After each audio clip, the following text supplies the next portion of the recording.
izin share screen.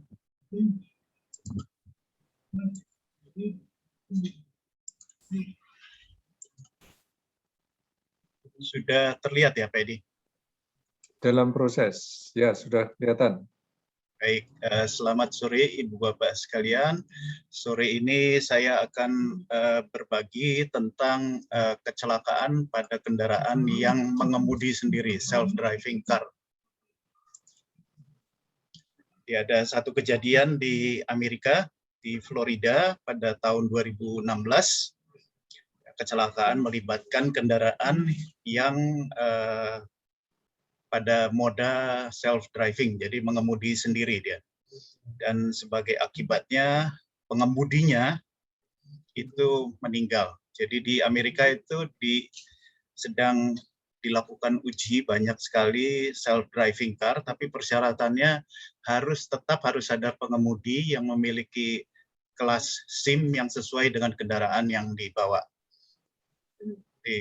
Ini kejadiannya, korban namanya Joshua Brown, kendaraannya Tesla, mobil listrik model S, menabrak, kemudian disebutkan oleh investigasi NHTSA ini bahwa kendaraan tersebut menabrak trailer ketika trailer itu membelok ke kiri, dan kendaraan tidak mengerem, kendaraan Joshua ini tidak mengerem.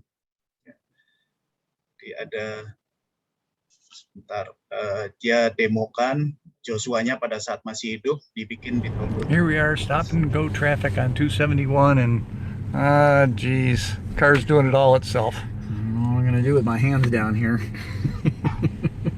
It takes all the stress out of it. Tell you what, it's like, yeah. Get to your destination slightly slower, but hey, at least now you don't have to worry about anything. It's just let it go. Ya.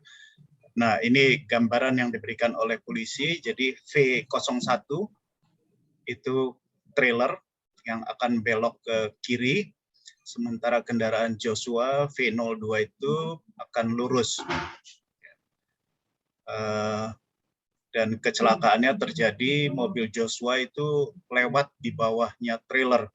Makanya kenapa gambar di depan tadi sampai rata sekali mobilnya gitu. Dan ini merupakan satu kejadian fatal yang melibatkan self-driving car yang pertama. Self-driving car ini melibatkan banyak sensor, banyak logic di dalamnya, banyak final element untuk ambil keputusan, kamera, radar, dan sebagainya. Kemudian kejadian kedua itu Uber taksi ya, taksi yang juga mengemudikan sendiri di bulan Maret 2018 di Arizona.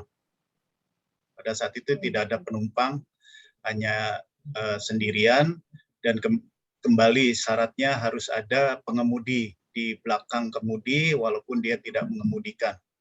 Dan kejadiannya mobil tersebut menabrak orang yang menyeberang jalan. Elaine Hesper namanya ini, tabrak, menderita luka-luka, dibawa ke rumah sakit, tidak tertolong sehingga dia meninggal. Jadi Elaine ini yang menyeberang juga sebenarnya menyalahi aturan, seharusnya tidak boleh menyeberang di jalan yang ramai gitu, dan nanti ada videonya sedikit bisa terlihat jalannya memang gelap. Nah, ini kendaraannya Volvo XC90 SUV, bukan kendaraan listrik.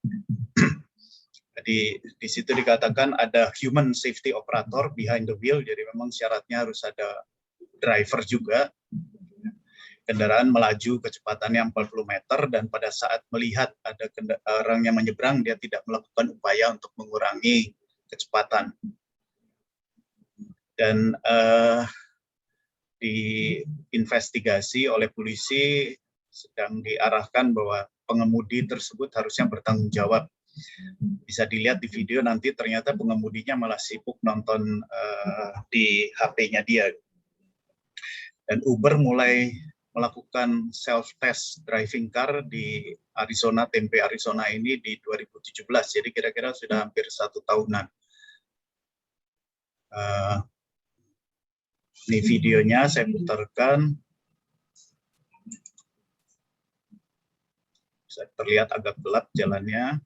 Nah, nggak ada upaya untuk melakukan pengereman karena terlalu dekat juga mungkin jaraknya. Nah, ini dari kamera ke dalam, itu pengemudinya,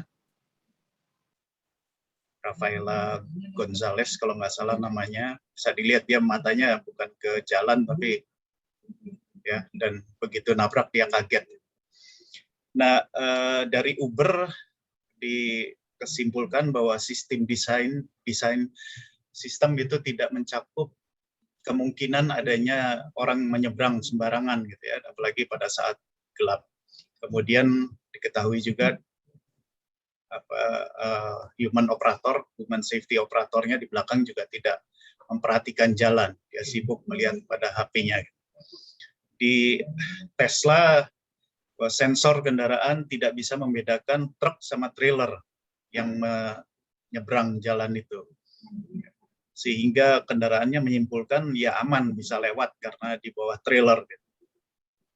Di kesalahan atau logiknya yang salah atau memang programnya yang nggak benar atau gimana ya.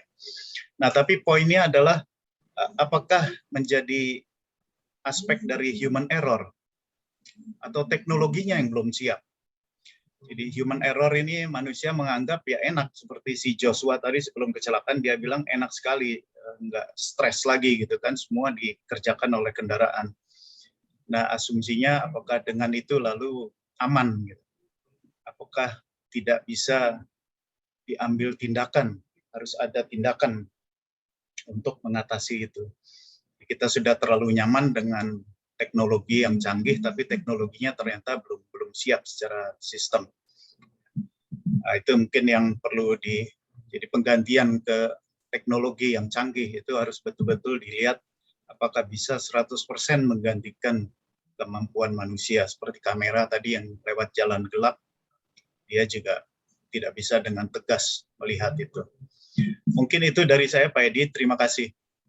Baik, terima kasih Pak Paul Wijaya atas penyampaian safety moment-nya, yang juga ada kaitannya dengan robot ini ya, self driving car gitu ya. Baik, kita lanjutkan acara kita dengan acara pokok kita yang akan disampaikan oleh Pak Arjon Turnip ya. Waktu kami persilakan. Terima kasih Pak Arjon. Terima kasih Pak Edi, dan juga terima kasih juga introduksinya yang memang memberikan warning bagi kita para pengembang yang mencoba kan yang mirip-mirip lah, artinya memang auto drive ya. Ini juga kebetulan ini juga idenya adalah untuk pengembangan robot yang bersifat auto drive. Ya, sekali lagi terima kasih. Ini saya perkenalkan dulu. Ini robot untuk materi kali ini saya sampaikan kemarin waktu di awal saya tanya Pak Edi, ini materinya kira-kira apa yang dikerjakan kesehariannya, dan memang sebenarnya dari sejak lulus dari Teknik Fisika ITB sudah banyak yang memang kita kerjakan. Ada beberapa nanti mungkin di sini akan saya sampaikan secara brief. Namun menjadi topiknya di sini karena memang ini kegiatan berjalan tahun ini, kita dapat pendanaan dari pusat penelitian kolaborasi Indonesia PKI, robot teknologi. Itu memang selalu teknologi pasti dikembangkan berdasarkan permasalahan yang ada di sekitar kita. Hal ini kita bekerjasama dengan beberapa perguruan tinggi. Dari ketuanya saya sendiri dari ITB dengan anggota ada 8 orang, masuk juga dari ITB, juga ada dari ITS, dari ITB, Sarendra, itu kurang lebih ya. Ya, sebagaimana kita ketahui bahwa memang akhir-akhir ini ada peningkatan COVID yang signifikan dan memang sangat membuat merusak dalam segala hal ya, termasuk dalam pendidikan, ekonomi terutama ya.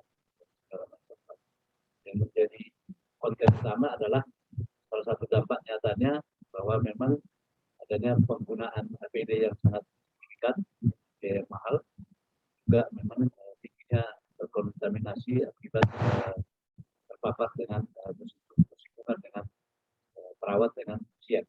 Dalam hal ini ini adalah bagaimana kita bisa membuat robot yang mungkin menggantikan peran perawat. Kalau tadi di pendahuluan tadi disampaikan buat mobil yang menggantikan peran supir, kita menggantikan peran perawat. Kita mencoba meniru sudah bagaimana supaya perlakuan dari para robotnya itu bisa meniru sedekat mungkin dengan kegiatan perawat. Ini kita juga lihat Indonesia salah satu ini Asia masuk kategori 4 tertinggi ya. Terpapar ya. Kita lihat ini saya kira tidak usah kita jelaskan terlalu dalam, tapi namun intinya tadi saya jelaskan robot ini diupayakan bisa menangani hal-hal yang berkaitan dengan medis, dan utamanya adalah mengurangi.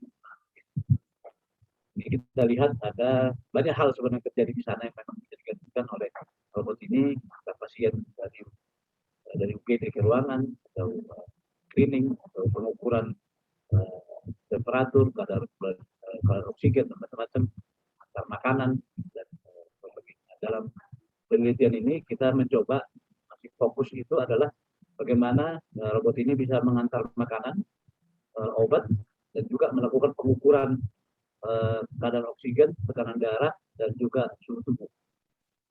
Itu kita itu jadi objektifnya dari robot. Sebagaimana juga tadi untuk pengembangan akhir-akhir ini bahwa artificial intelligence, internet of things, big data itu pengembangan teknologi memang menjadi hal yang wajar.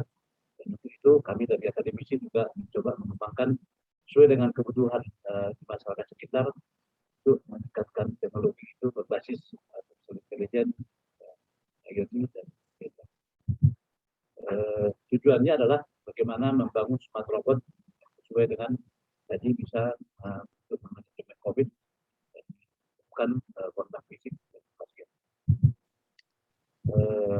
Ini ada beberapa penelitian sebelumnya mungkin juga yang berkaitan yang kita kembangkan, ada beberapa penelitian medical instrument development. Ini kita pernah coba menguji ya, ini termasuk apalagi zaman sekarang ini anak yang adanya masuknya game dan segala macam memang membuat konsentrasi anak-anak itu menjadi terbagi-bagi kemana-mana. Kita coba mengembangkan berbasis EEG, sinyal otak itu untuk menjadi tingkat konsentrasi seorang anak-anak remaja. Kita lakukan juga untuk melakukan pengembangan untuk deteksi kebohongan. Agak brief aja Pak ya. Ini juga kita mencoba menggunakan sinyal otak itu untuk mendeteksi apakah emosi seseorang, terutama untuk pasien koma, ya. Apakah dia sedih, happy, atau bahagia, atau marah. Ini memang dibutuhkan alat komunikasi bagi pasien koma. Metode eksperimennya kita lakukan untuk beberapa subjek. Kita juga mencoba untuk bekerjasama dengan bidang keilmuan lain, melakukan yang bidangnya khusus menemukan aroma dari tanaman-tanaman endemik yang ada di Indonesia. Nah, kita mencoba menguji bahwa ini diyakini mampu meningkatkan kualitas tidur. Kita coba mengidentifikasi kualitas tidurnya, kita berhasil melakukan itu. Juga, ini juga pernah kita lakukan bekerjasama dengan PT Amerta Al-Suka Indah, ya, yang buat pabrik Pocari Sweat ya. Jadi mereka memproduksi satu makanan. Namun mereka meyakini bahwa soybean tersebut memiliki kemampuan untuk meningkatkan aktivitas otak, dan itu kita uji ya. Dan ini juga sudah kita publish di beberapa jurnal ya. Kita juga bekerjasama dengan Rumah Sakit Hasan Sadikin. Ini juga menjadi satu masalah di internasional, yaitu mungkin bahkan setiap hari kita dengarkan di televisi masalah narkoba. Jadi dengan deteksi narkoba itu menggunakan instrumen yang ada itu sangat mahal dan juga terbatas kemampuannya, dan kita coba mengembangkan teknologi berbasis sinyal otak untuk mendeteksi apakah seseorang itu memiliki pernah menggunakan narkoba atau tidak. Jadi kita uji di Rumah Sakit Sadikin bekerjasama dengan salah satu lapas juga yang ada di Bandung. Kita melakukan eksperimen. Intinya adalah selama seorang itu pernah menggunakan, kita menemukan satu perbedaan pada sinyal otaknya, itu yang pertama. Yang kedua, ketika memang dia sudah sangat teradiksi berat, kita juga bisa melihat 2 atau 3 dimensi brain mapping-nya. Bagaimana pola perbedaan daripada jaringan otaknya itu dengan subjek normal. Ini tim kita dengan beberapa dokter di rumah sakit tadi. Juga kita mencoba membuat 3D untuk mendeteksi penyakit dalam otak. Untuk setidaknya walaupun tidak bisa menggantikan, tapi memang karena kita ketahui bahwa PET atau MRI itu sangat mahal. Ini dengan EEG dengan biaya mungkin kurang dari 1 juta bisa kita setidaknya untuk mendapatkan informasi apa yang terjadi dalam otak. Itu menjadi targetnya. Mahalnya teknologi yang ada saat ini dan juga jumlahnya sangat terbatas, hanya ada di masyarakat tertentu. Nah, ini kita coba membuat brain mapping baik 2 atau 3 dimensi. Ini untuk eksperimennya kita lakukan beberapa adiksi dari rumah sakit. Tentu ini kita dapat approval, clearance approval dari clearance untuk melakukan subjek manusia. Kita juga mencoba mengembangkan untuk secara matematika ini ya, untuk membuat model matematik dari bagaimana hubungan antara otak dengan bagian otak satu dengan bagian otak yang lain ya, secara matematik. Juga pernah membuat untuk smart grid. Nah, ini adalah pengabdian dari bobot ini, pengabdian itu pertanyaan yang harus daerah. Kita menggunakan variabel drive juga pernah kita kerjakan. Juga ini pernah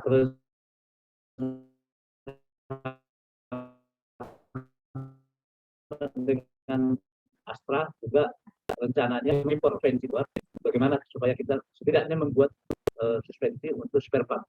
Kita pernah coba tapi hanya 1 tahun ya, karena biasa lah ada pergantian manajemen dan seterusnya. Dan ini untuk tahun ini kita juga dapat dana dari pusat bersama dengan ITB dengan obat untuk artificial intelligence precision farming. Jadi membuat smart farming berbasis teknologi artificial intelligence IoT sedang kita kerjakan saat ini. Juga ini kita sedang mengembangkan untuk monitoring monitoring aktivitas ketidaknormalan jantung berbasis artificial intelligence juga. Ini bekerjasama dengan PT Sitek. Tim kita dari sini, ini pendanaan juga untuk tahun berjalan. Namun sebelumnya juga kita sudah pernah melakukan preliminary eksperimen, juga beberapa publikasi.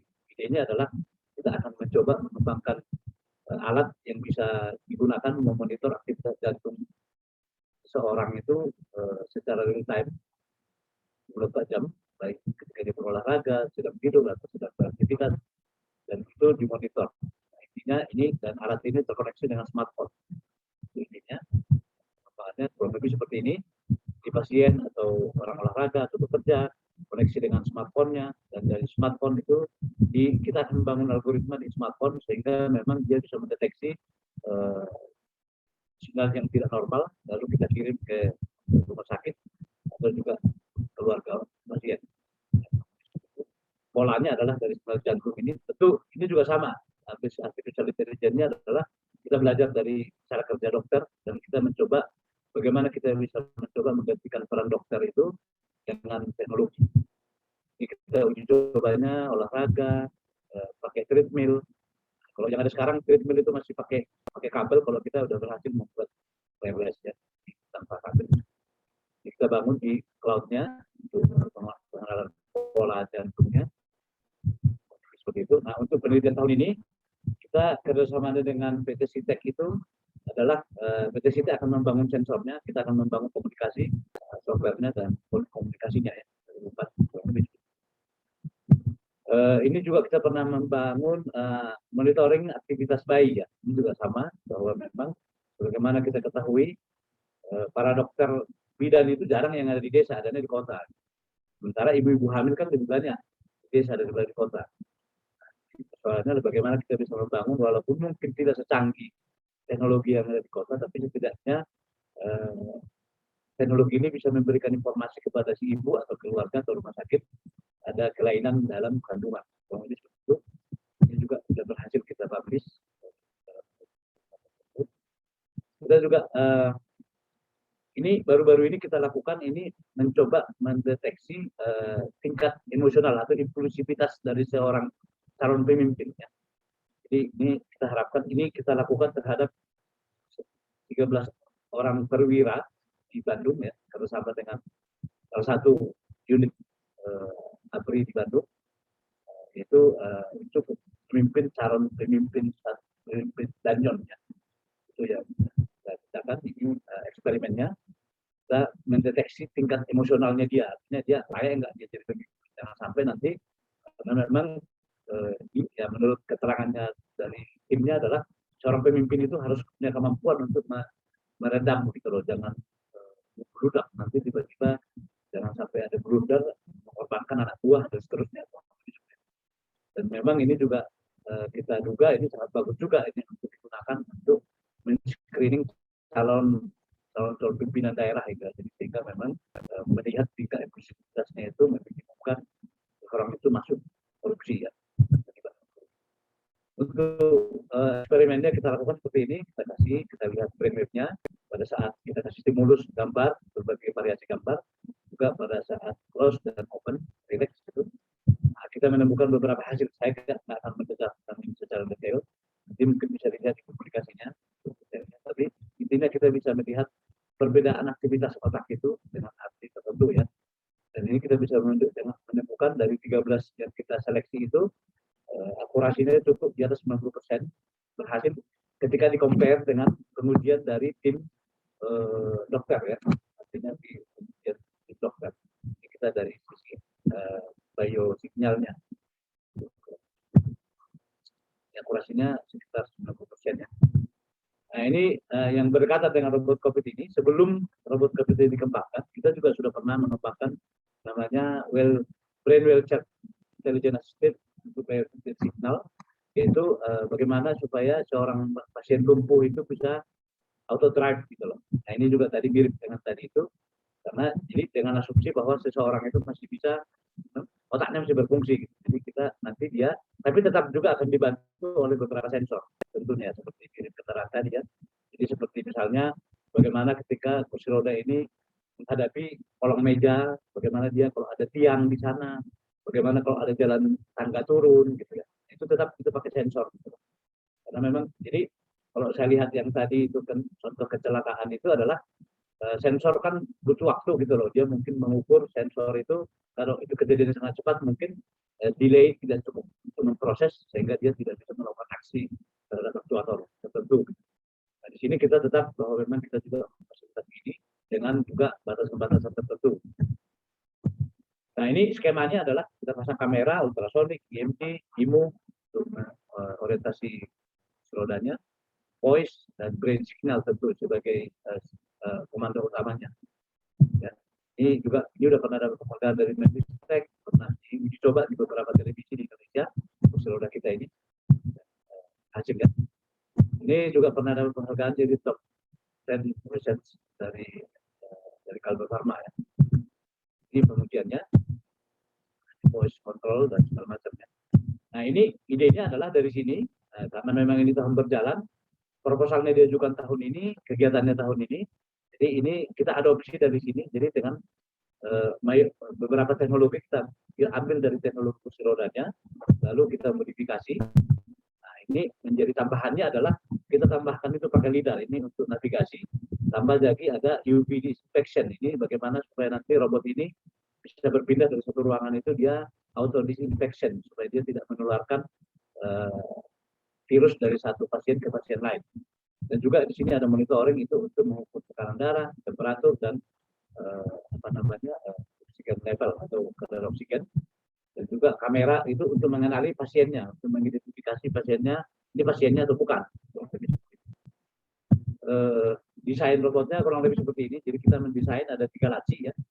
Jadi nanti di dalam laci ini ada makanan, ya, ada makanan, obat sesuai dengan itu. Jadi nanti ini terkoneksi dengan ada kamera di sini. Kamera itu untuk melihat mengukur suhu tubuh. Juga di sini ada heart rate dan oximeter sensor untuk mengukur kadar oksigen, tekanan darah dan kadar oksigen dan tekanan darah. Itu ada di sini. Dan juga ada speaker di sini untuk bagaimana supaya robot ini bisa berkomunikasi, nanti memberikan petunjuk terhadap pasien, memasukkan jari, mengarahkan wajahnya ke kamera. Selain juga memang kamera ini juga dilengkapi dengan motor sehingga dia bisa men-tracking wajah pasiennya, sehingga nanti dia ketika dia sudah melakukan selesai pengukuran biaya signal itu, nanti si robotnya akan memerintahkan nanti membuka lacinya secara otomatis, silahkan ambil obat atau makanan, atau silahkan memasukkan piring habis makan gitu. Kurang lebih seperti itu. Ketika sebelum dia pindah ke pasien ruangan lain, dia akan melakukan auto inspection. Nah, di sini ada screen, nanti hasil pengukuran temperatur, tekanan darah segala macam akan bisa ada di monitor yang ini.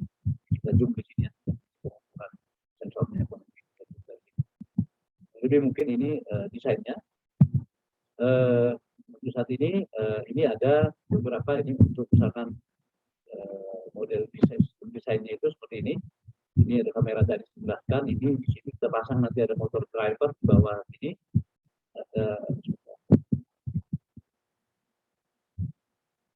Ada motor driver, ada controller, ada rotary encoder itu untuk mengarahkan pergerakan roda. Dan ini untuk sistem kontrol level rendahnya dan kontrol level tingginya itu yang menggunakan Python C untuk ini adalah Intel NUC gitu ya. Jadi semua data itu masuk ke Intel NUC itu diproses perintahnya untuk mengikuti track jalur mana yang akan diikuti dan mengolah sistem processing dan seterusnya. Untuk diagram koneksinya,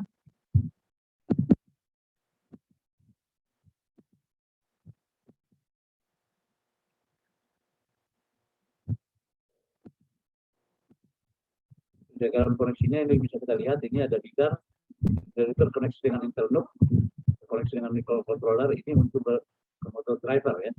Ini koneksi daripada perintah dari sensor sampai ke motor driver. Untuk ilustrasi sistemnya bisa kita lihat sini. Mulai dari menjalankan sistem robot sistemnya, Rosnot, dan itu pertama nanti kita akan ada misalkan anggap di sini adalah lokasi pusat keperawatan itu nurse stationnya. Jadi si robot akan disuruh misalkan antar makanan ke ruangan tertentu. Secara algoritmanya robot akan melakukan memposisikan dirinya dulu menggunakan particle filter ya. Ini untuk memposisikan diri dia ada di mana terhadap lingkungan sekitarnya. Selanjutnya ya dalam hasil kontrol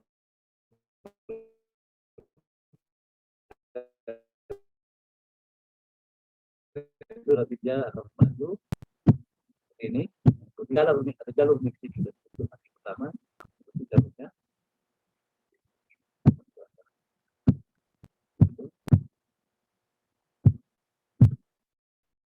Seperti itu. Jadi nanti dia dalam hal ini bisa robot ini bisa kita suruh untuk mengantar makanan ke ketiga ruangan sekaligus dengan buka lacinya. Dia sudah bolak-balik ke station. Jadi dia sekali terus berangkat dia bisa mengantar makanan atau obat sekaligus ke beberapa ruangan. Nah ini untuk pengujiannya kita lakukan. Ini kita lakukan di kampus kita.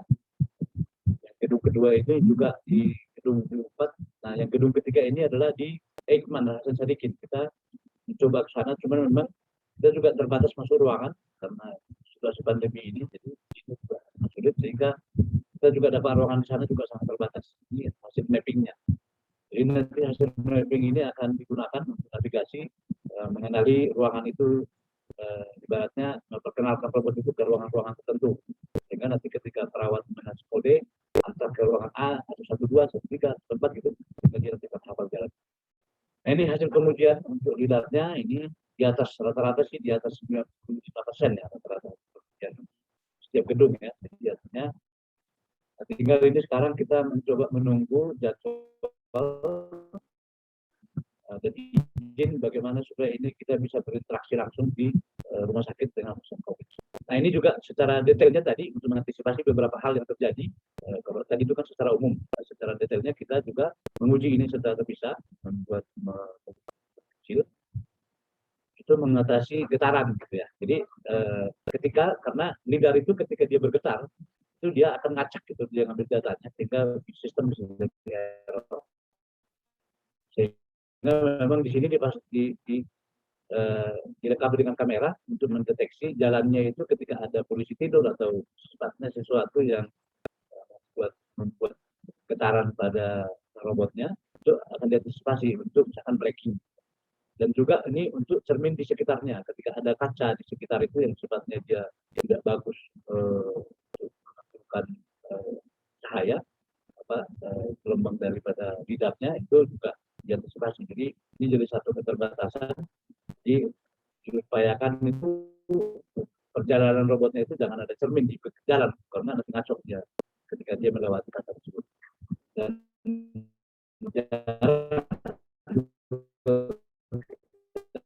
uji jarak antara ruangan gitu, dan juga tentu ini untuk mengatasi ini kita coba menggunakan ultrasonik bekerjasama dengan kamera. Nah, untuk pengujian sendiri ini kita lakukan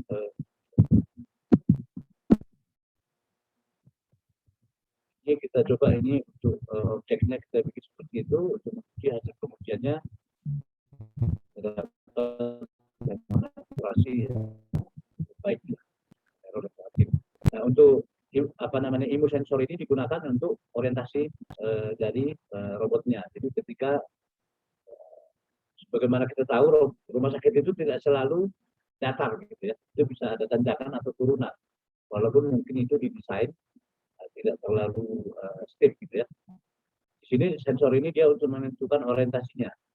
Jadi kita coba juga menggunakan PID controller atau PAD dan ANPIS ini kita bandingkan lagi level dan bagus. Ya, tentu memang akurasi lebih bagus pakai ANPIS atau PAD, tapi itu lebih robust dia walaupun mungkin ya agak kaku. Ini skimnya, hasilnya kita kemudiannya. Dan juga ini untuk ultrasoniknya kita coba pasang di depan deteksi tadi membantu lidar dan kamera tadi gitu loh. Mana tahu ada salah satu dari mereka yang kurang akurat gitu, tetap ini juga jadi nanti pilihannya ketika lidar menemukan hal yang ini dan ketika ini menemukan satu itu dia akan memilih informasi dari ultrasonik dibanding dari lidarnya.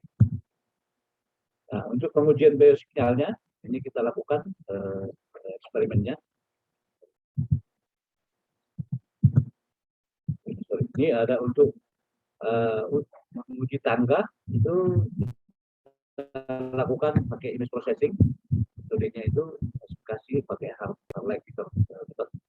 Ini untuk mendeteksi apakah ada ini tangga atau bukan gitu ya. Ini ketika dia tangga turun, robot tidak akan melewati kurang lebih pasti dia.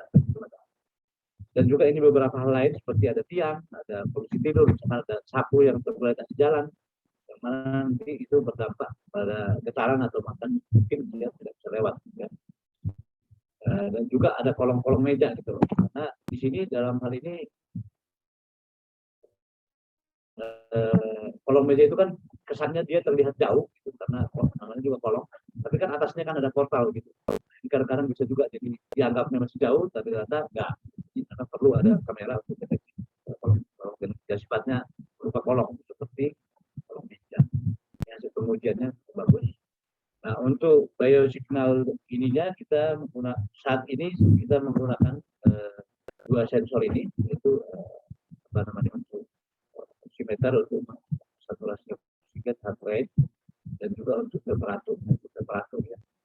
Di komunikasi dengan Arduino lalu ke Intelnook. Nanti semua proses itu diproses di Intelnook-nya. Termasuk kan sensor ini untuk tekanan darah itu kita ekstrak dari dua variabel, yaitu heart rate dan saturasi oksigen untuk mendeteksi tekanan darah. Dan ini outputnya adalah di screen dan juga ini ke server supaya memang ini data hasil pengukuran oleh si robot nanti terhadap pasien itu adalah itu akan diproses di interlock dan itu langsung terkirim.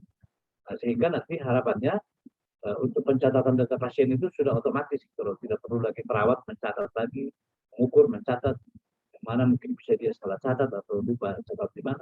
Ini juga human error bisa dikurangi di sini. Pengukuran langsung dan selesai pengukuran operator atau perawat atau dokter kita langsung lihat lewat sensor. Ini ada aspek daripada sensor yang kita gunakan. Idenya untuk sensor ini adalah dia pakai menembakkan inframerah gitu. Itu kita lihat nanti informasinya itu kita ambil data dari yang warna merah ini yang diekstrak ini terdiri dari dua sinyal itu yang AC dan DC-nya. Nah, untuk heart rate itu diambil dari AC-nya dan saturasi oksigen dari DC, dan untuk apa namanya tekanan darah diambil dari kombinasi dari dua ini. Walaupun sebenarnya dari sensor ini kita banyak hal yang bisa diekstrak juga, informasi lain kayak kesehatan yang bisa, tapi kita kali ini kita masih fokus terhadap 3 variabel.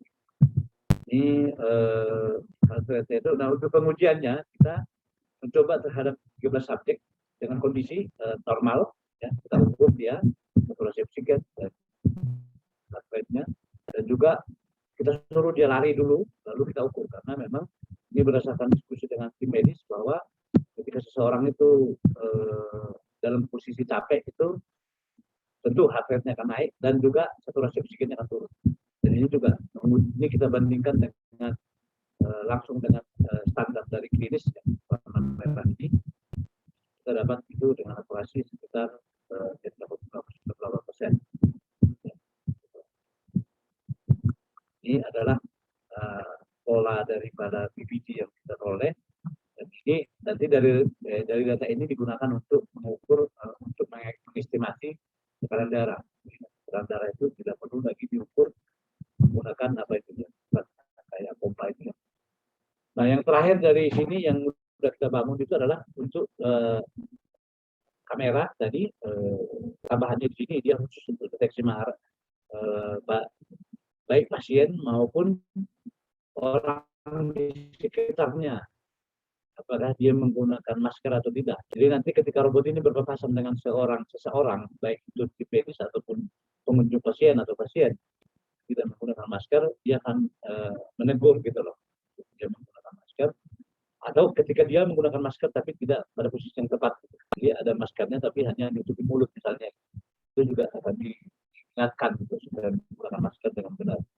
Dan yang ketiga tujuannya adalah untuk mendeteksi nanti semua data pasien itu akan diperkenalkan sama si robotnya, sehingga ketika robot itu pertama kali masuk dia akan mengenali wajahnya, dia itu pasiennya atau bukan. Jangan ada pasiennya kemana, itu yang jaganya gitu. Dia tidak akan memeriksa atau tidak akan memberikan obat kepada orang yang ada di ruangan tersebut jika dia bukan pasien yang sudah terdaftar atau yang sudah dikenali oleh robotnya. Untuk ini kita menggunakan deep learning, menggunakan convolutional neural network ya. Ini hasilnya untuk deteksi maskernya itu cukup, tapi ada ini seperti ini. Cuman memang sampai saat ini kita belum berhasil dan masih dalam pengembangan. Ketika seseorang itu menggunakan masker dan tidak menutupi hidung, ini untuk saat ini dia masih dikenali ini menggunakan masker gitu loh. Walaupun sebenarnya yang diharapkan ini adalah orang tidak menggunakan masker. Ini dianggap tidak menggunakan masker dengan tepat. Jadi algoritma kita belum berhasil dan masih dalam pengembangan. Itu masih kita butuh waktu untuk pengembangan. Caranya adalah dari satu subjek itu akan didapatkan 200 capture and figure. Ini akan digunakan menjadi data latih dan data uji untuk mengenalkan si subjek dengan terhadap robotnya, sehingga nanti robot itu bisa mengidentifikasi ini subjeknya siapa ini, karena ini orangnya. Hasil pengujian menunjukkan seperti ini bahwa untuk hasil training maupun evaluasinya itu cukup baik. Nah, sebagai kesimpulan, kita sudah sampai sejauh ini sudah berhasil untuk mengembangkan robot COVID-nya, walaupun mungkin pengujian di rumah sakitnya belum bisa dilakukan, itu pun bukan karena kekurangan kesediaan robot kita, tapi adalah karena memang belum dapat izin juga dari pihak rumah sakit, tentunya dari pemerintah ya.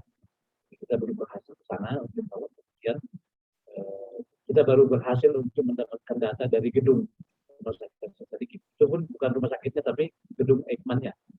Nah, itu juga ini tentu memang dari beberapa teknologi tadi masih ada beberapa kekurangan, dan ini masih kita kembangkan. Kita masih punya waktu sampai bulan November, sekitar 2 bulan lagi. Saya kira kita cukup optimis bisa menyelesaikan ini sesuai dengan program pendanaan. Nah, ini mungkin terakhir, sulit apapun keadaan kita tetap harus berbuat. Terima kasih Pak Edi Persono sudah mengundang kita untuk berbagi. Mudah-mudahan ini bisa berfaedah buat Bapak Ibu ya. Amin. Terima Kira kasih. ini para tim ini, kalau saya lihat dari namanya sih para jago-jagonya dari industri ini. Waduh, jago semua ini yang ada di sini. Ini tadi sesulit apapun keadaan kita tetap harus berbuah. Ini luar biasa. Ini ininya apa ini istilahnya? Pantun bukan? Terima kasih Pak Arjon Turnip yang sudah mempresentasikan bahan presentasi yang menggambarkan kegiatannya yang luar biasa, banyak sekali ya semenjak lulus dari Teknik Fisika ITB. Saya sangat bangga sekali dengan apa yang sudah ditampilkan tadi. Kita tunggu nih, biasanya pertanyaan banyak, oh ini sepi-sepi pertanyaan. Ini muncul nih dari Pak Nasrul Effendi nih. Kami tunggu ya, ini pertanyaan-pertanyaan ya. Ini dari Pak Nasrul dulu nih, Pak Nasrul Effendi nih. Apa tantangan dan hambatan implementasi robot ini di kondisi real rumah sakit? Ini langsung dijawab Pak ya?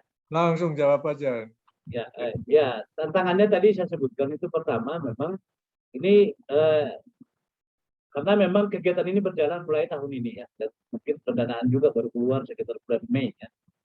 Dan kita berusaha walaupun PPKM, kita berusaha ke lab kampus kita di lockdown, tapi kita coba minjem beberapa ruangan yang ada kos-kosan mahasiswa lah, di mana di ruang terbuka, karena memang uangnya sudah kita terima, kita nggak ini, jadi apapun kita lakukan. Nah, dengan segala hal yang terjadi, ketika kita mau mencoba di rumah sakit, sampai sekarang kita belum dapat izin, itu yang terjadi masalah. Tapi untuk simulasi di beberapa ruangan yang kita demonstrasikan seperti rumah sakit, kita sudah cukup berhasil. Tinggal bagaimana mengujinya di real rumah sakit, kita belum dapat izin, itu aja sebenarnya. Baik, berikutnya dari Pak Prasika Yoga. Apakah EEG untuk otak sudah diterapkan di RSHS, Pak, dan bisa diakses oleh publik? Ya, untuk saat ini hasil karena kita baru skala penelitian dan baru sampai identifikasi dan paten.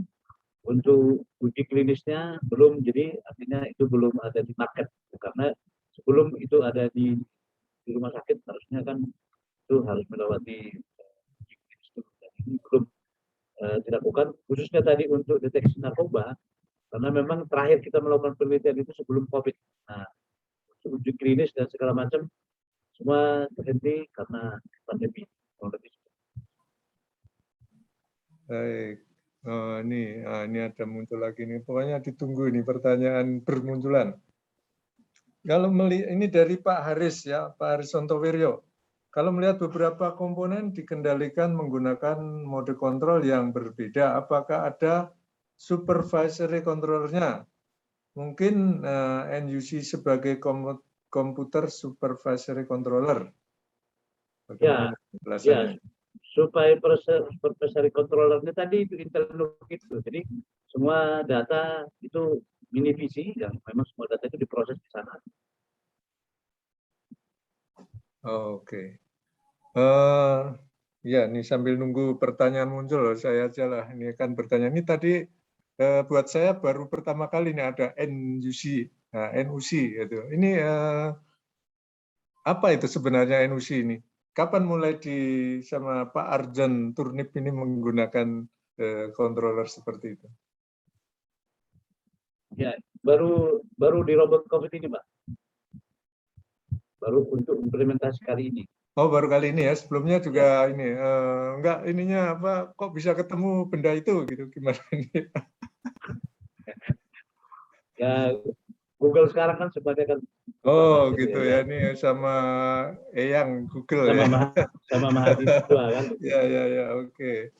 Berikutnya dari Pak Ayatur Rahman Akrabullah. Ini kayaknya.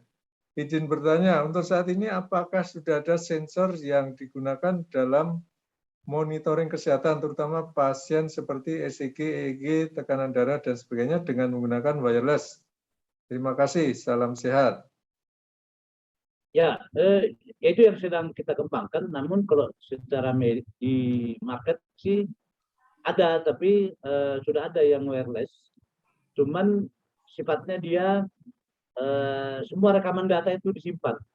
Jadi ketika data itu dibuka, itu dia harus diproses dulu, baru kita bisa tahu informasi apa yang dibutuhkan dari sana. Nah, yang saat ini sedang kita bangun itu adalah sebelum yang disimpan itu adalah data-data yang diduga ada kontaminasi gangguan kesehatan. Ini yang tidak bergangguan terhadap itu dibuang. Jadi contoh kayak Holter itu untuk monitoring jantung, itu bisa menyimpan kita dipasang di badan dia akan merekam dia sekitar 48 jam. Tapi data itu akan sangat banyak gitu, dan itu juga butuh waktu untuk proses. Baik, berikutnya nih pertanyaan Pak Meyanto tapi sudah dijawab sama Pak Haris Ontowiryo ini ya. Mungkin nanti coba dijelaskan Pak Arjon. Ini pertanyaan dari Pak Meyanto Eko Sulistyo nih. NUC ini apakah prosesor Intel Atom? Oleh Pak Haris Ontowiryo ada komentar sini NUC ini itu ada yang pakai i7 bahkan cuma prosesornya bukan yang untuk desktop tapi yang untuk laptop. Gimana Kak menurut penjelasan dari Pak Arjon ini? Ya, ini sekarang udah ada i9 Pak, bahkan udah ada i9. Nah, yang kita pakai ini sekarang ini i7 memang. Oke, baik. Berikutnya dari Pak Ferry. Mohon izin bertanya, pada halaman 12 nih. Brain signal EEG masuk laptop itu signalnya berupa apa? Bagaimana interfacing ke laptop? Datanya berupa apakah ASCII kah atau apa? Ke laptopnya aslinya RS232, 484, terus ke adapter USB. Software baca brain signalnya apa? Terima kasih. Untuk software baca, ya ini yang mana? EKG atau tadi? Soalnya tadi monitoring. Ya ini ada ini EEG ya ini ya. Oh ya EEG ya. Yang di halaman 12 nih tadi katanya.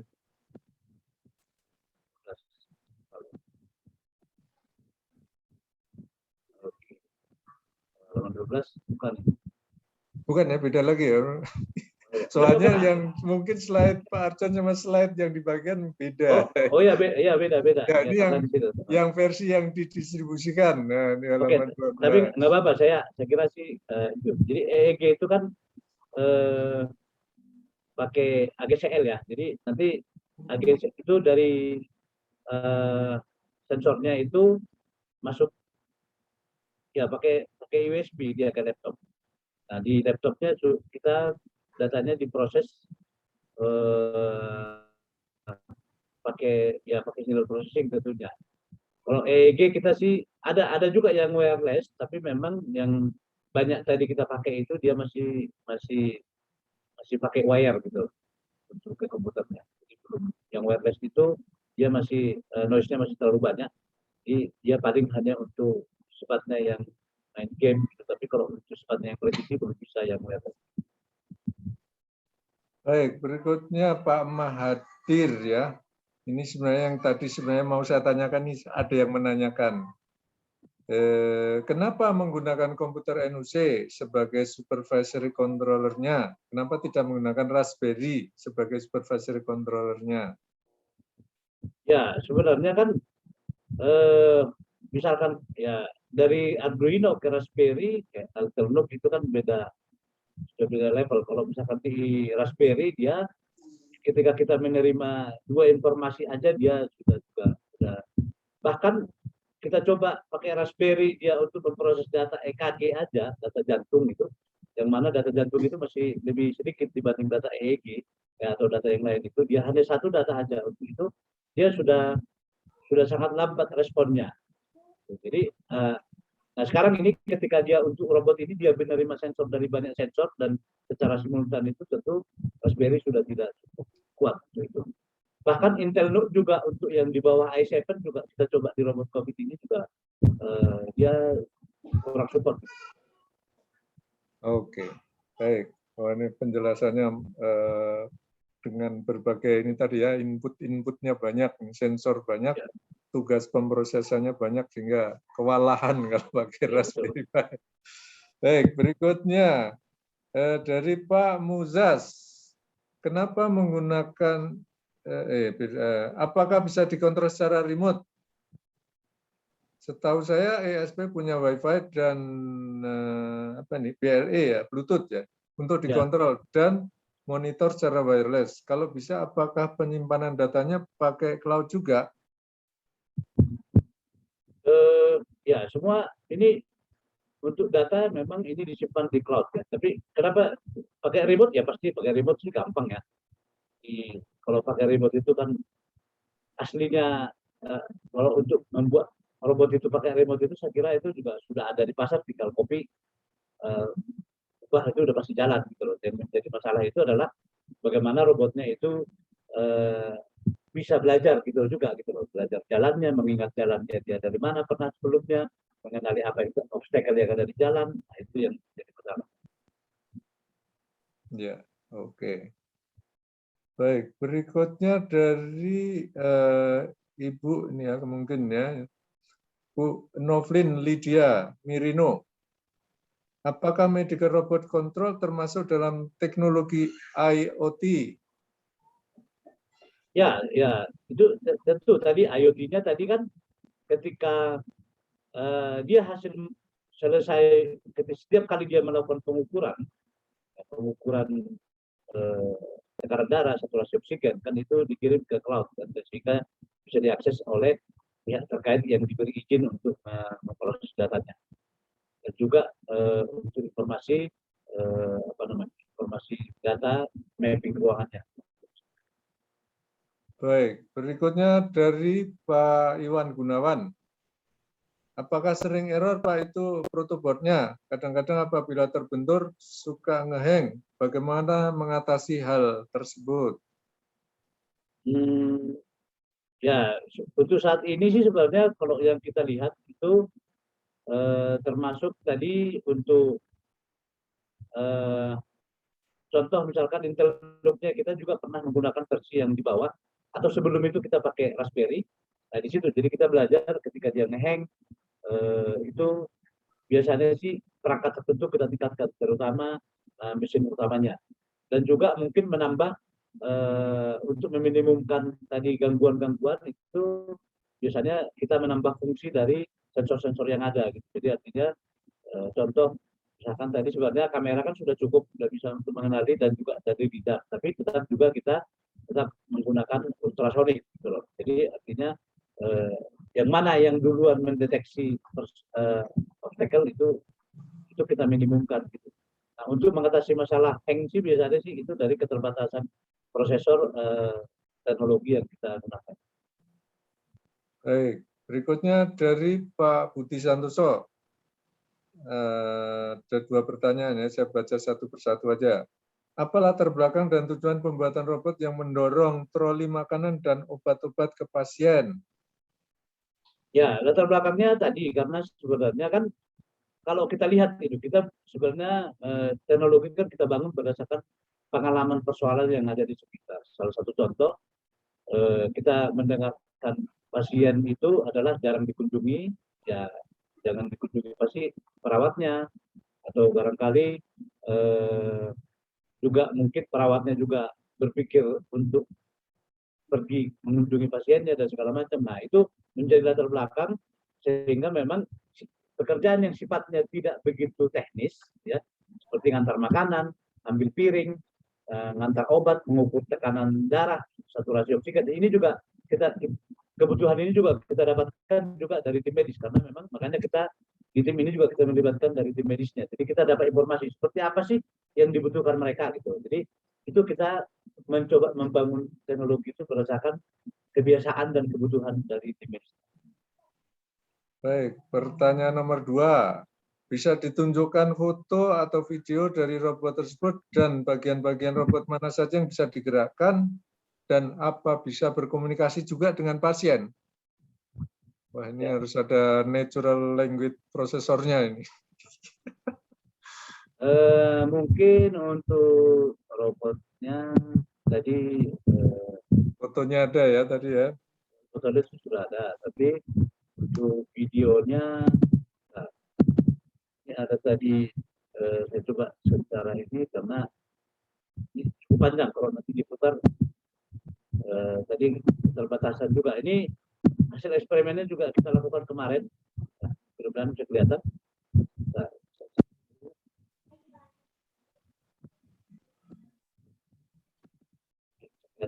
ini yang di sebelah kiri ini adalah prosesnya di algoritmanya.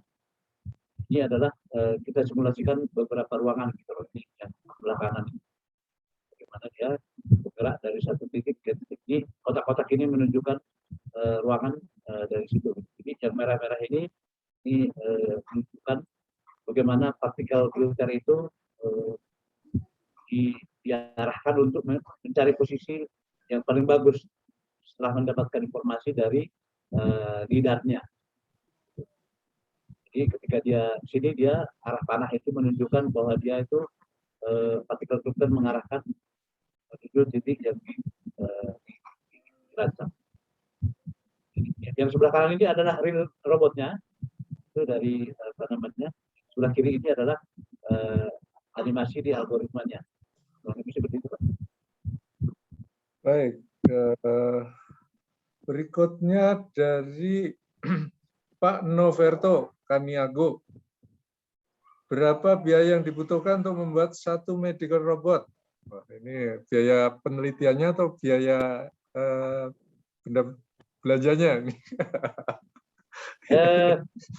Ya, ini saya nggak tahu ini menyalahi kan ini karena ini menyalahi etika penelitian saya nggak tahu. Tapi dana untuk penelitian ini kita dapatnya 200 juta dan itu kalau realnya mungkin realnya untuk teknologi ini saya kira sebenarnya untuk pembangunan teknologinya kalau udah jadi itu mungkin saya kira nggak nyampe 100 juta kalau udah jadi. Tapi kan yang mahal itu adalah coba sana coba sininya, biaya itunya, biaya publikasi dan juga apa namanya alat-alat yang kita coba tapi tidak berhasil. Nah, jadi untuk biaya penelitian ya sekitar segitu 200 juta yang kita dapatkan.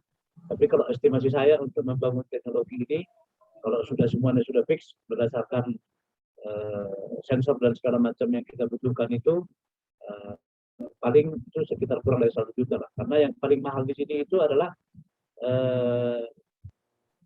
Intel Loop-nya aja itu sekitar harganya itu sekitar 9 jutaan. Ya. Yang lain itu di bawah itu harganya komponen. Ya. Kalau peneliti bilang 11 juta mahal nih. Kalau industri wah ini 11 juta murah itu, Pak.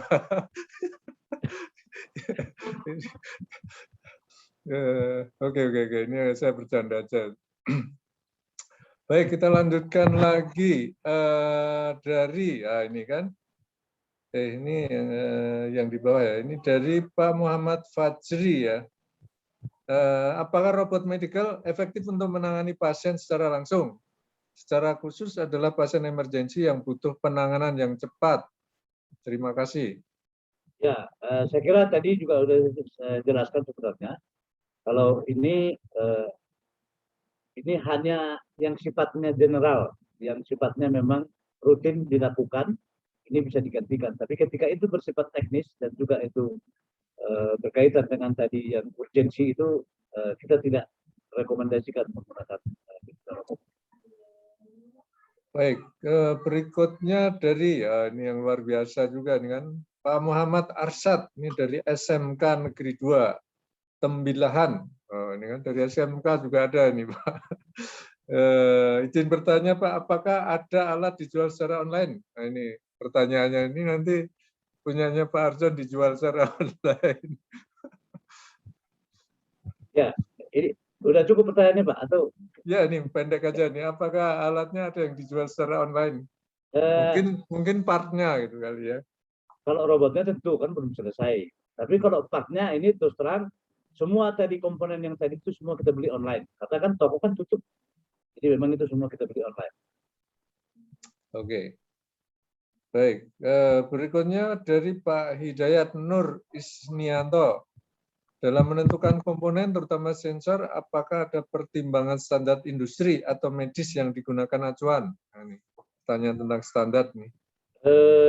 Dari pertama standarnya sebenarnya tentu itu dari medis kita selalu menggunakan standar medis. Salah satu contoh tadi pengukuran saturasi oksigen itu kita bandingkan. Jadi setiap kali eksperimen itu ada 2 kali pengukuran. Satu pengukuran menggunakan alat medis, satu lagi pengukuran dengan alat kita. Dan itu kita bandingkan. Karena ketika itu terlalu jauh, tentu itu juga menjadi rekomendasi. Baik, berikutnya dari Pak Ferry. Ini masih di halaman 12 yang didistribusikan ya. Ini ada data ultrasonik, EMG, IMU, dan voice bisa dibaca Arduino. Itu datanya berupa apa, Pak? Kalau voice itu analog kan, potongan si sketch-nya boleh tahukah, Pak? Terima kasih. Ya, sepertinya yang ditanyakan itu ini ya, barangkali ya.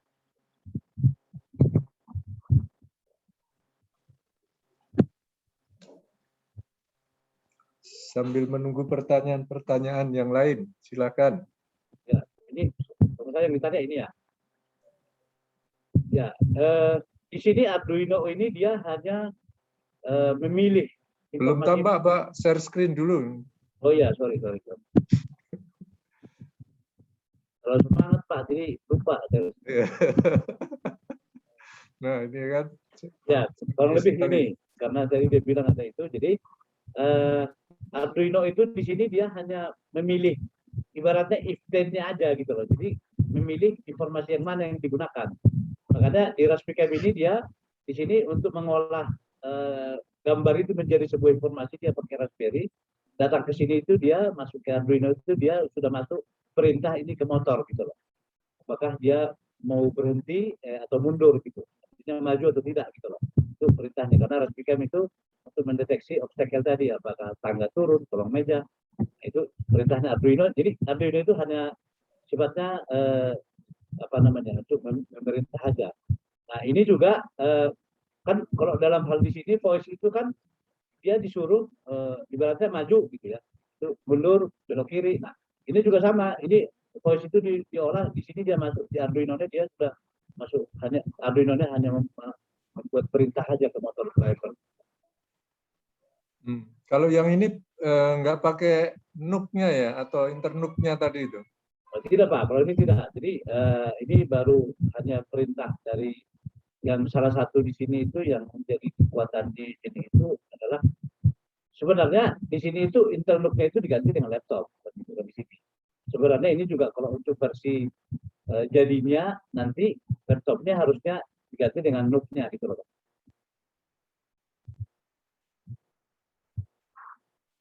Mute Pak, ini mohon izin Pak. Masih belum kedengaran nih suara saya. Saking semangatnya juga ini, lupa gitu loh. Wah, ini. Dari Pak Boni ini. Dari Pak Boni, apakah robotnya cukup tangguh di tempat yang sulit? Nah, ini. Berapa lama estimasi umur robot? Ini reliability-nya nih, Pak. Ini penelitiannya juga harus melibatkan disiplin reliability ini, Pak. Ya, kalau saya boleh menjawab ini sebenarnya masalah reliability dan bagaimana ini di market ini, harusnya ini bukan tanggung jawab kita peneliti lagi. Kita cukup berpikir aja masalah reliability itu perlu menurut saya tahapan lebih lanjut. Jadi kalau ketika kita satu produk, satu teknologi dikerjakan dari hulu sampai hilir, ini biasanya kita akan ketinggalan zaman. Mestinya tugas kami dari akademisi atau peneliti cukup membuktikan bahwa itu bisa berhasil, mengemas ini menjadi satu produk yang go to market itu, mestinya di sana kami jadi pemeran pembantu. Harusnya ada tim yang itu menurut saya, karena kalau saya harus berpikir segala macam itu, karena untuk reliability itu kan perlu pengujian yang cukup panjang. Nanti kita maju ke sana, nanti yang lain ketinggalan. Itu kalau menurut saya pribadi begitu, Pak Edi. Oh ya, oke. Baik, ini sampai kalau apa itu tingkat kesiapan teknologi. Nah, ini sampai berapa nih tanggung jawab Pak Arjon ini sebagai peneliti? Ya. Teknologi readiness level, itu kan kalau dipetakan di sini. Nah, saya terus terang kalau itu saya lupa itu sampai di mana, tapi yang kita tawarkan sih sampai 7 ya, jadi sampai prototype ya. Jadi Ya, untuk level 7 itu prototype, dan untuk tahap selanjutnya nanti mungkin mestinya kita harus jangan hanya tim kita, tapi harus melibatkan tim yang lain gitu loh. Jadi salah satu contoh tadi kita juga untuk mendesain laci-lacinya itu juga kita melibatkan pihak luar gitu. Karena kalau saya disuruh mendesain lacinya, saya kan pakai tukang las. Nanti jadi kayak gerobak jadinya kan. Iya. Kurang lebih gitu, Pak. Oke, berikutnya dari Pak Fadli Fahdani. Apakah alatnya harus terhubung dengan internet? Dan jika iya, bagaimana dengan kondisi saat ini yang internetnya bermasalah karena ulah ikan hiu yang gigit kabel bawah laut? Ya tentu itu robotnya juga kita lengkapi dengan dengan WiFi atau dengan apa semuanya itu. Intinya difasilitasi dengan internet, karena kita kan harus ngirim data ke cloud kan gitu kan. Nah, ketika memang tadi itu tidak berfungsi, ya tentu memang yang proses pengiriman data mungkin tidak terjadi kan, itu disimpannya di internetnya kan, itu kan ada prosesornya disimpan di internetnya. Oke, baik. Berikutnya dari Pak Muhammad Fatoni.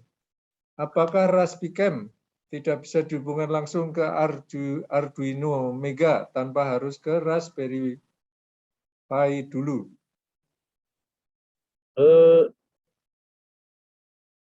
Bisa, Pak, bisa. Tapi kan kalau dari Raspberry langsung ke Arduino, dari Raspbian langsung ke Arduino tanpa Raspberry Pi. Kan Raspberry Pi itu kan untuk processing, gitu. Jadi dia pengolahan image-nya kan ada di situ, gitu, algoritmanya. Tapi kalau kita di Arduino kan untuk processing-nya kan sangat terbatas, gitu loh.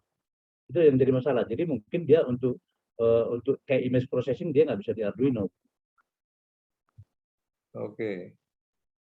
Berikutnya Pak Budi Santoso ya, ini tadi pertanyaan sebelumnya tadi yang 2 tadi, sebetulnya saya ingin melihat bentuk fisik medical robot itu seperti apa? Apakah seperti kereta roda 4 dengan motor dan kamera, dan berapa banyak bagian dari robot tersebut yang harus digerakkan untuk melayani pasien?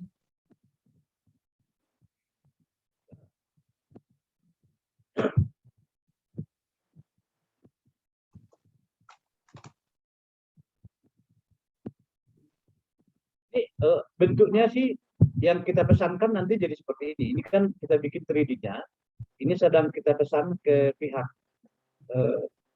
klien untuk diproduksi. Tapi untuk sekarang ini kita baru memproduksi kan, untuk skala uji coba yang jelas ada roda, kita fasilitasi tadi ya, ininya sih seperti ini. Ya, ini dia. Coba di atasnya kita kasih kotak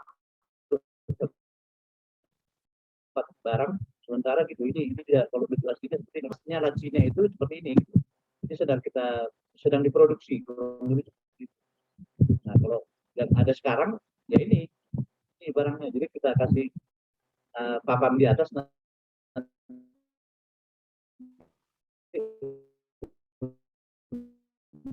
kita kasih ditunjukkan ini adalah yang ini adalah leadernya ini dari baterai untuk apa namanya untuk beberapa microcontroller. Ini komponen-komponennya di dalam. Itu gambarnya seperti itu, gambarnya sekarang seperti ini. Tapi nanti tinggal kasih kotaknya nanti jadi seperti ini kurang lebih. Baik. Ya, mungkin sebenarnya saya tanya Pak ini, bagaimana Pak Budi? Apakah mau diklarifikasi? Silakan Pak Budi. Ya, terima kasih Pak Arjon Turnip, menarik sekali. Cuma ya itu, rupanya seperti itu. Cuma saya ingin tahu berapa banyak yang bagian-bagian dari robot itu yang harus digerakkan, misalkan untuk memberi obat ke pasien, kemudian mengukur suhu, temperatur, dan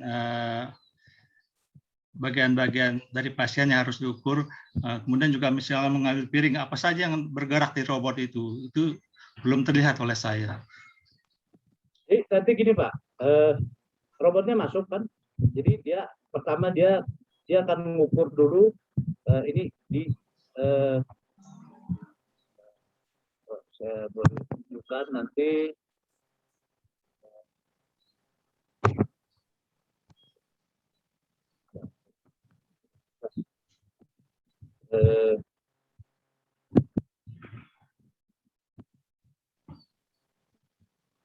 Tapi dia yang bagian ini adalah untuk fingerprintnya, ini fingerprint, masukin dia tadi untuk sensor mengukur saturasi oksigen dan tekanan darah. Nah ini kamera ini untuk mengukur suhu tubuh ini. Nah ini suhu tubuh ini dia ketika kan ada kamera tadi di sini juga untuk kamera ini dia akan mendeteksi kalau dia tidak fokus, dia akan meminta dia untuk mengarahkan wajahnya ke kamera, meminta pasien untuk memasukkan jarinya ke sini.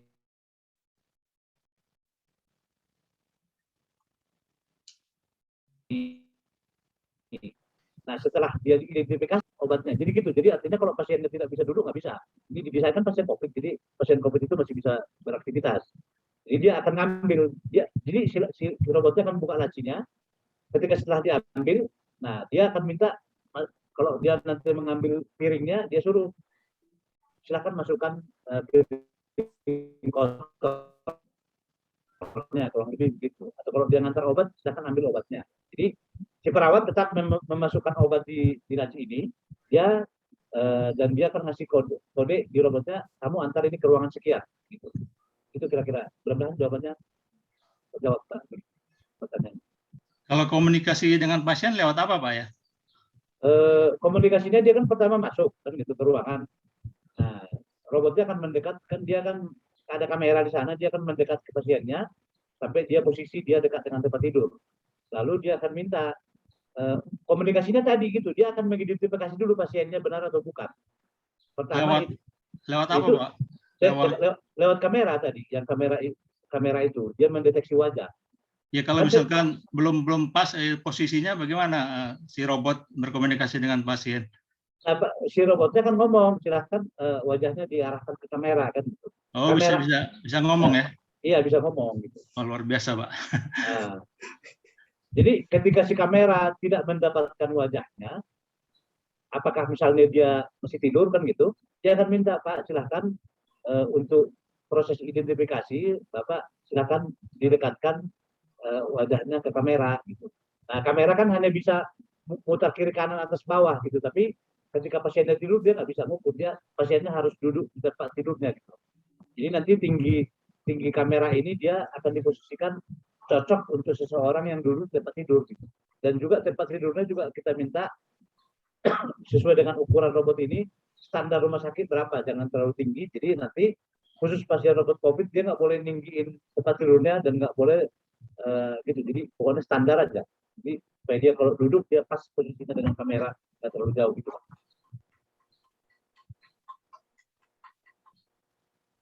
Oke baik, terima kasih banyak Pak Arjon Turnip. Ya. Sukses ya selalu. Luar biasa. Oke. Terima kasih. Berikutnya kita lanjutkan lagi. dari Pak Energi, kan? Apakah repository code tersedia untuk kita pelajari bersama, Pak? Nih, ingin ada yang belajar bersama ini, Pak. Coba diulang Pak, saya Ini apakah repository code mungkin ininya program-programnya itu loh. mungkin gini Pak, kalau saya pikir sih paling media sharingnya ya baca di publikasi, atau biasanya sih kalau dari institusi perguruan tinggi mengirimkan mahasiswanya ke kita untuk ikut tugas akhir atau magang. Nanti dapat codingan dan segala macam dari situ. Tapi kalau kita memberikan secara begitu, sepertinya tidak gitu.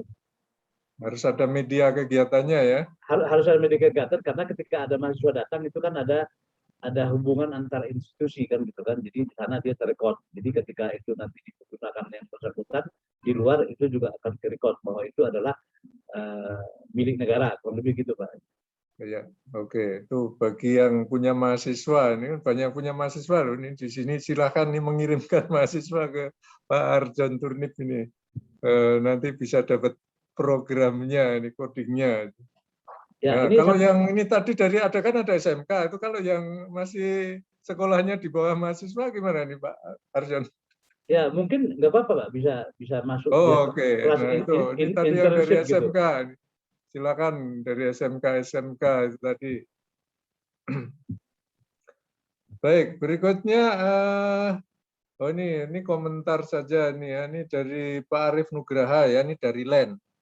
Menarik sekali Pak Arjon, kalau dikembangkan akan sangat berguna kelak. Oh, ini berharap mudah-mudahan LEN ini juga ini ya berkembang ke medical robot ya. Ini kan elektronika yang lain sampai sistem teknologi sistem pertahanan ada. Ini yang medicalnya ditunggu, nanti bisa kolaborasi dengan Pak Arjon nih. Penelitiannya Pak Arjon nanti di manufaktur di LEN. Ini Pak Arief Nugraha. Oke, berikutnya dari Pak Muhammad Fatoni lagi. Seberapa intelijen robot untuk COVID-19 dan diukur dengan indikator apa? Apakah sudah menggunakan Pokayuke? Oh, saya nggak tahu ini Pokayuke ini. Ya, mohon izin Pak, saya nggak paham apa betul Pokayuke gitu. Tapi intinya, Oh ya, ini silakan nih diberikan ini Pak Muhammad Fatoni, kasih penjelasan.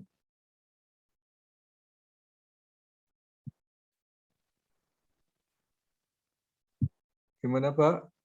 Pak Tony? Oh, ini nih, oh ini ada penjelasan pakai ini ya, pesan ya di sini ya. Pokayuke ini anti kesalahan proses. Nih. Jadi itu artinya mungkin ada kesalahan, ini sudah dites, termasuk kalau ada kesalahan, bug atau failure ini ya. Ini bug ya, ini lebih ke bug ya.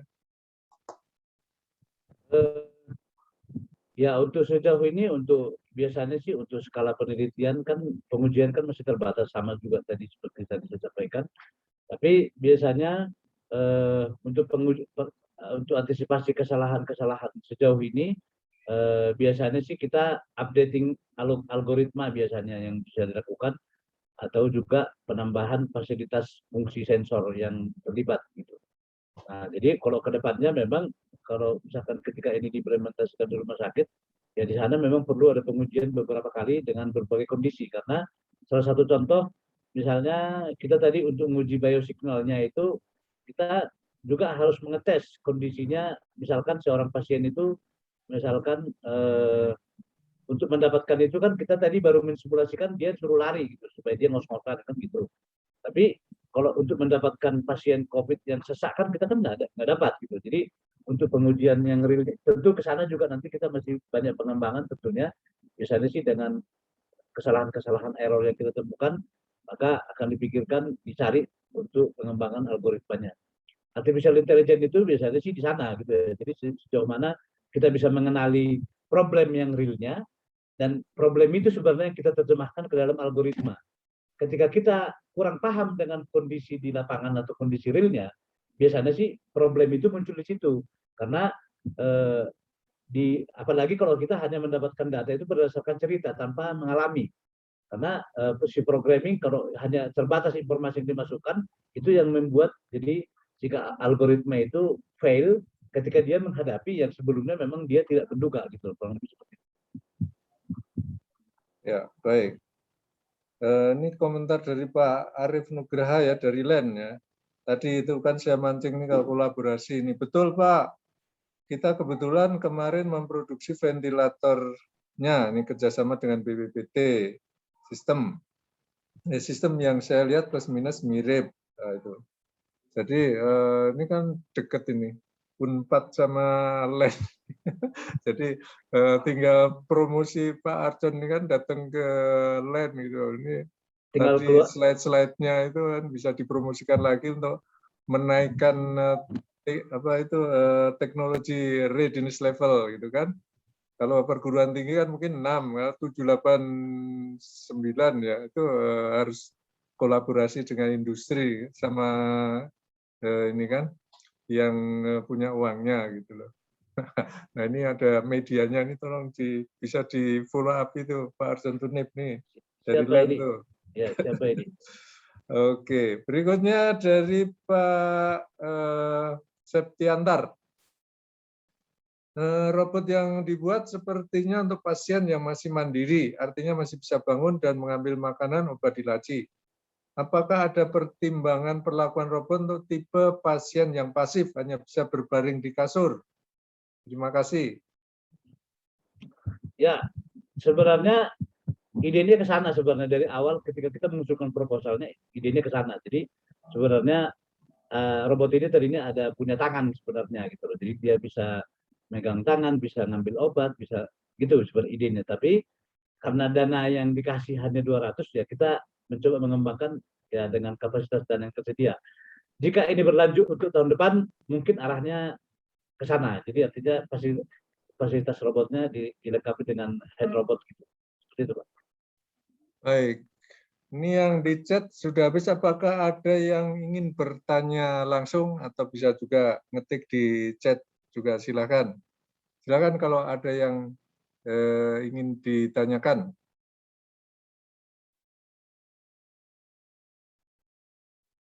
Ini muncul lagi dari Pak Hendrianda ya. Sejauh ini apa saja kekurangan atau masalah utama yang dialami pada penelitian robot medikal ini? Jika ada, bagaimana kira-kira pemecahan masalahnya? Yang kendala yang paling utama adalah keterbatasan tim untuk bertemu, keterbatasan kita untuk mendapatkan ruang untuk uji coba. Nah, jadi sehingga memang banyak yang kita kembangkan itu karena ketika kita coba secara mandiri pasti sudah bagus, akurasi bagus. Tapi ketika dia berintegrasi dengan komponen yang lain baru muncul masalahnya. Dan itu biasanya sih terjadi ketika uji coba di lapangan. Nah, untuk mengatasi sejauh ini ya tadi saya sampaikan kita minjam ruang-ruang terbuka gitu.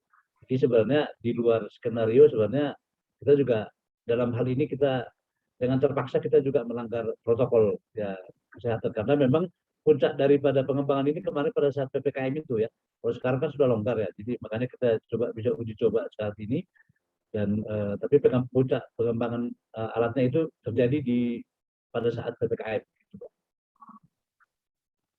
Baik, berikutnya Pak Budi Santoso lagi bertanya ini. Proteksi apa saja yang dipasang pada robot ini terhadap gangguan luar seperti virus atau hacker karena terhubung dengan internet dan gangguan dari internal sistem kontrol dan lain-lain.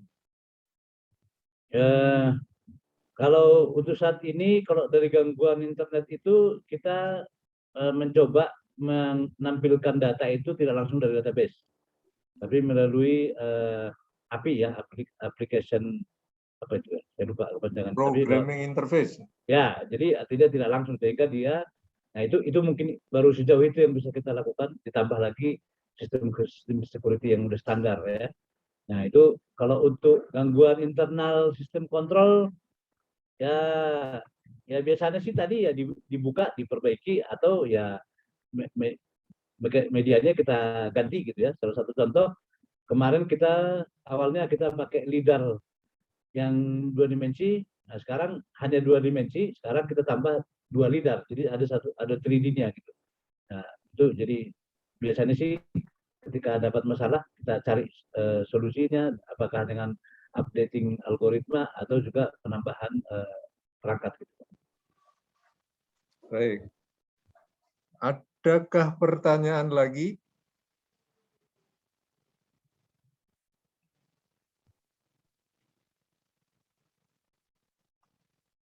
Sudah nggak ada? Baik, kalau sudah nggak ada, kita akhiri acara di sini. Tadi pertanyaan jawabnya sudah lumayan panjang ya. Oke, sekali lagi saya atas nama Badan Kejuruan Teknik Fisika BI mengucapkan terima kasih yang sebesar-besarnya pada Pak Arjon Turnip yang sudah menyampaikan materinya yang sangat rinci. Slide-nya lebih dari 100 halaman, ini luar biasa gitu. Yang didistribusikan juga di atas 50 halaman. Ada ini banyak informasi yang di-share oleh Pak Arjon Turnip ya. Terima kasih pada Pak Wijaya yang sudah menyampaikan statement sore hari ini. Terima kasih pada ibu-ibu dan bapak-bapak yang bergabung di acara sore hari ini, masih di atas 200 ya sampai saat ini. Kita ketemu lagi minggu depan. Mohon maaf kalau ada yang kurang berkenan. Salam sehat-sehat selalu dimanapun berada. Tetap disiplin menerapkan protokol kesehatannya. Mudah-mudahan pandemi segera berakhir, kita bisa beraktivitas secara normal. Pak Arjon Turnip juga bisa ngetes robotnya bebas lagi. Terima kasih. Selamat sore. Wassalamualaikum warahmatullahi wabarakatuh. Sore, Pak Edi. Waalaikumsalam warahmatullahi wabarakatuh. Waalaikumsalam wabarakatuh. Waalaikumsalam. Terima kasih, Pak. Terima kasih. Terima kasih Pak Edi. Ya, Terima kasih banyak Pak Edi atas Ya. bantuan Mati mute itu. informasinya Pak Edi. Terima kasih Pak Iwan. Pak Edi, terima kasih Pak Edi. Terima kasih Pak Gunawan, kok nggak tanya sore hari ini nih. Biasanya Iya tanya Pak, banyak nggak nih. apa-apa Bu. Pak Edi. Iya Pak. Salam sehat ya Pak. Ya, Terima Pak. kasih Pak Pak, Edi. sama-sama sehat Pak. Ya. Terima kasih Pak Edi, Pak Arjon. Terima kasih Pak Medi, terima kasih. Terima kasih, Amit Pak sumpah Arjo. ya. Amit. Oke, sampai ketemu lagi. Terima kasih.